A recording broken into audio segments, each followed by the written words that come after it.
বন্ধুরা, আশা করছি সবাই ভালো আছেন। তো আজকের ভিডিওতে আমি দেখাবো আমাদের মোবাইলে থাকা আনওয়ান্টেড যে সমস্ত অ্যাডভার্টাইজ আসে, মানে বিজ্ঞাপন আসে, তো সেই বিজ্ঞাপনের অপশনগুলো আপনি কিভাবে অন করবেন যাতে কোনোভাবেই আপনার মোবাইলে আর কখনো বিজ্ঞাপন না আসে বা অ্যাড শো না করে। তো দেখা যায় অনেক সময় আমাদের মোবাইলে কিন্তু যদি সেটিংস অপশনে যাই বা বিভিন্ন একটা অ্যাপস এর ভিতরে যাই, তো দেখা যায় হঠাৎ করে হুটহাট করেই অ্যাড চলে আসে এবং সেই বিজ্ঞাপন বা অ্যাড অনেক সময় চলে 30 সেকেন্ড বা 10 সেকেন্ড, তারপরে সেটা শেষ না হওয়া পর্যন্ত আমরা কিন্তু সঠিকভাবে কাজ করতে পারি না। মোবাইলে অনেক ধরনের জরুরি কাজ থাকে, সে সময় দেখা যায় যে একটা অ্যাডভার্টাইজ চলে আসলো বা বিজ্ঞাপন চলে আসলো, এক্ষেত্রে কিন্তু নিজের কাছে নিজেকে অনেক বিরক্ত মনে হয় যে ফোনটাকে আছাড় মেরে ফেলে দেই বা যাই করি। তো এখন থেকে আপনার এসব কিছু করতে হবে না। তো আজকে আমি এমন একটা প্রসেস দেখিয়ে দেবো যে এই প্রসেসটি আপনি যদি সেটিংস থেকে চালু করেন তাহলে কিন্তু আপনার ফোনে অ্যাড আসা সম্পূর্ণভাবে বন্ধ হয়ে যাবে। যারা শাওমি, রিয়েলমি, ভিভো, ওপ্পো এ সমস্ত ফোন ব্যবহার করেন তাদের ক্ষেত্রে কিন্তু খুবই উপকার হবে। তো আর কথা না বাড়িয়ে আসুন তাহলে চলে যাওয়া যাক মোবাইল স্ক্রিনে।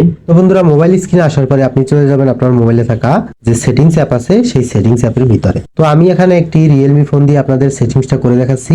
আপনারাও আপনাদের হাতে থাকা রিয়েলমি, ওপ্পো, ভিভো, স্যামসাং বা যে কোনো ধরনের মডেলের ফোন হোক না কেন, যে কোনো ব্র্যান্ডের ফোন হোক না কেন, আপনারা ঠিক সেম প্রসেসটা ফলো করবেন। তো সেটিংস অপশনে আসার পরে আপনি এখানে দেখতে পাচ্ছেন একটি অপশন আছে নেটওয়ার্ক অ্যান্ড ইন্টারনেট। তো আপনার মোবাইলে হয়তো অন্য নামে থাকতে পারে। তো সেটিংস অপশনে আসার পরে আপনি এখানে দেখতে পাচ্ছেন নেটওয়ার্ক অ্যান্ড ইন্টারনেট নামে একটি অপশন আছে। এই অপশনে সিম্পলি একটি ক্লিক করবেন। তো নেটওয়ার্ক অ্যান্ড ইন্টারনেট অপশনে আসার পরে এখানে দেখতে পাবেন নিচের দিকে একটি অপশন আছে প্রাইভেট ডিএনএস নামে। তো এই প্রাইভেট ডিএনএস এই অপশনে একটি ক্লিক করবেন। ক্লিক করার পরে এখানে দেখতে পাচ্ছেন আমার অপশনটি কিন্তু বর্তমানে অফ আছে। তো আপনি এখানে যে কাজটি করবেন, এখানে দেখতে পাচ্ছেন private DNS provider host name, এই নিচের এই অপশনটায় টিক মার্ক করে দেবেন। টিক মার্ক করে দিলে যেটা হবে, এখানে দেখতে পাচ্ছেন একটা ডিএনএস এর যে একটা সার্ভারের অ্যাড্রেস আছে সেই অ্যাড্রেসটা চাচ্ছে।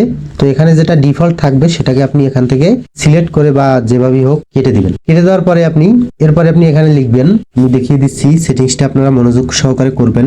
এখানে লিখবেন স্মল লেটার দিয়ে সবগুলো লিখবেন ডিএনএস ডট, এরপরে দিবেন এডি, তারপরে লিখবেন CUARD, এরপরে আপনি আবার একটি ডট দিবেন। ডট দেওয়ার পরে আপনি লিখবেন কম, COM। তো এখানে আমরা লিখলাম dns.adguard.com। এরপরে আপনি এই সেভ বাটনে ক্লিক করবেন। সেভ বাটনে ক্লিক করার পরে সঙ্গে সঙ্গে আপনার কিন্তু সেটিংসটা চালু হয়ে যাবে। এখন যদি আপনি সেটিংস এর ভিতরে যান বা যে কোনো অপশনেই যান, খুব ভালোভাবেই আপনার কিন্তু মোবাইলে যে অ্যাড আসতো সেই অ্যাডটা বন্ধ হয়ে যাবে। এখন আর কোনো ধরনের অ্যাড শো করবে না। যে কোনো অপশনে গেলেই যে হুটহাট করে আপনার অ্যাড চলে আসে সেই অপশনটা এখন সম্পূর্ণভাবে বন্ধ হয়ে গেছে। তো আশা করি ভিডিওটা আপনাদের একটু হলেও উপকারে আসবে। আর ভিডিওটি যদি ভালো লেগে থাকে অবশ্যই লাইক, কমেন্ট, শেয়ার করবেন এবং যারা ইউটিউব থেকে দেখছেন অবশ্যই এসএল টেকনোলজি ইউটিউব চ্যানেলটি সাবস্ক্রাইব করে বেল আইকনে হিট করবেন। আজকের মতো আমি সৌরভ এখানেই বিদায় নিচ্ছি। সবাই ভালো থাকবেন, সুস্থ থাকবেন, বাই।